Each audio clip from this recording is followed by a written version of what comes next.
Right. Another reason, even if you're going to buy straight from the developer, another reason why you need somebody experienced to be there, just kind of give you like an assurance that what you're doing is correct.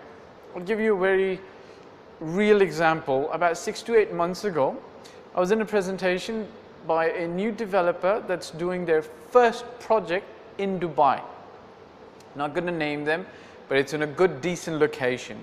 Now, if you go to any of the websites online and just do a quick search, you'll see tons of projects where the taglines or titles has luxury, ultra luxury, super luxury in it, right? So obviously this developer came in, the location was decent, and one of the things they kept saying was, look, we are selling super luxury.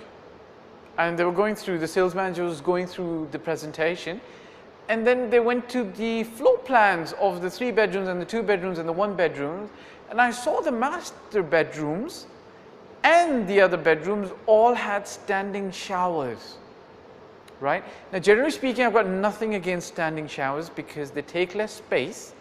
They generally allow you to take less time in the shower, so you save more water.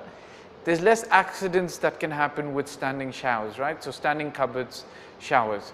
However, when you say luxury, I don't know about you, but most people who can afford luxury like to take luxurious baths, right?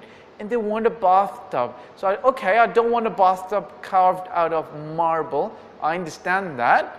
But if you're telling me it's luxury, I still need a bathtub, which with an addition of a standing shower. But if you've got only standing showers, then guess what? I, off the bat, know that you've put them to save space in the bathroom. That means, look, less space doesn't mean luxury.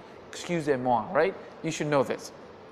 Secondly, you're not technically saving a lot on not putting a bathtub, but I know that because you're saving on space and the area, it's not going to translate into super luxury for my buyer. And guys, you need this. You need somebody holding your hand sometimes, because at the end of the day, it's business. So you need somebody looking out for your business interests.